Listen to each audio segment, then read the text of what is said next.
Всем добрый день.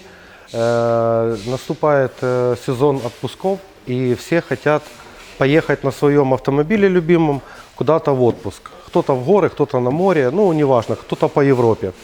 Я вам настоятельно рекомендую перед дальней дорогой все-таки осмотреть своего железного коня полностью, подвеску, рулевое управление, свет, в общем, все тех жидкостях, чтобы вы были уверены в том, что у вас автомобиль надежно обслуженный, и вы можете себе на нем ехать, как вы хотите и куда хотите. Начнем.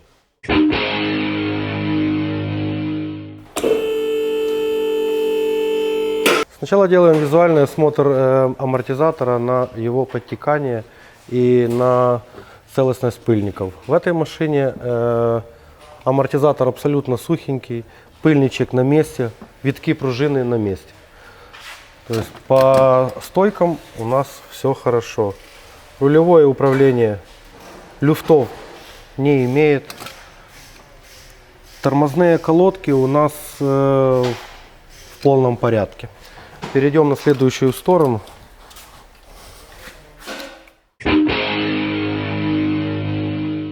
Ну, с этой стороны история та же. Пружинки у нас целые, виточки на месте, пыльничек амортизатора целый. И сам амортизатор сухенький, ничего потеков, нигде ничего нет. С рулевым управлением тоже у нас все в порядке. Рулевые тяги, наконечники люфтов не имеют. Сейчас мы приподнимем автомобиль выше, глянем его полностью снизу.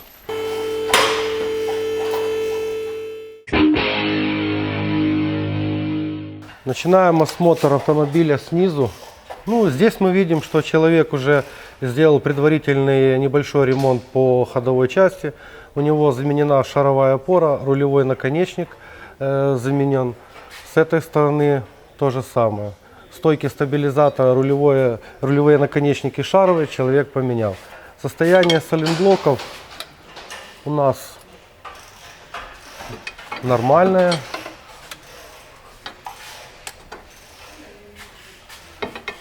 Люфтов, трещин никаких нету. С этим все в порядке. Рейка рулевая у нас тоже абсолютно в порядке, люфтов не имеет. А сейчас еще снимем защиту и посмотрим на наличие подтеканий на самом двигателе. Есть? Можно?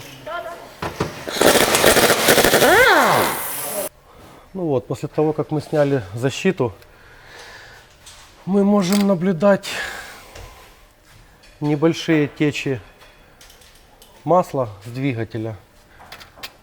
Это, скорее всего, у нас течет сверху. Плохо закреплен пыльник хомута внутреннего шруса. Нужно будет перепаковать. И в целом у нас больше замечаний нету. Приводные ремешки у нас в норме.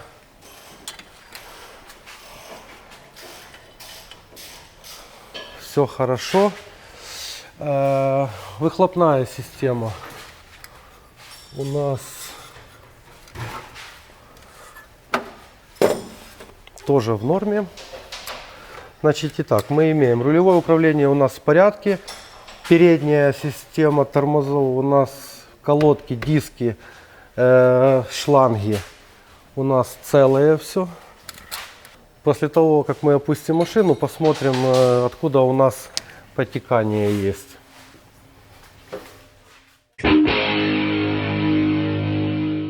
Сейчас посмотрим состояние сайлентблоков задней подвески.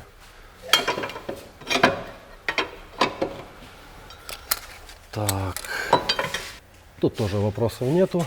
Амортизатор, стоечка сухая. Пружинки у нас тоже все виточки есть. Сломанного нету. Тормозные колодки задние человек, видимо, только поменял. Шланги тормозные у нас тоже в порядке. Трещин нету. закреплен, все хорошо. Так, сайлентблоки тоже новые стоят. Человек, видимо, недавно после ремонта. Так, тросики ручника у нас тут все хорошо. То есть в данном автомобиле по подвеске проблем нету. Автомобильчик обслуженный, сделанный. Диски, колодки в норме, сайлентблоки все целые. Стойки, амортизаторы, рулевое управление целое. В общем, все хорошо. Сейчас проверим тормозную жидкость на наличие влаги в ней. У нас есть специальный такой индикатор. Вставляем. Количество влаги превышает более 4%. Ну, к сожалению, это замена жидкости. Так как влага в тормозной системе, это не есть хорошо. Поэтому мы укажем все в наряде полностью, и все будет сделано. Так.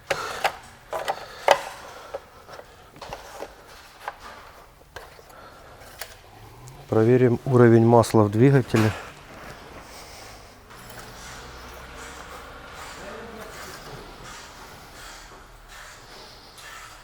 Уровень масла практически максимальный.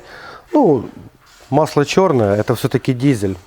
Поэтому оно мешается с парами соляры и все равно будет черное у всех дизельных автомобилей. Габариты есть. Ближний присутствует, дальний есть. Противотуманки и повороты.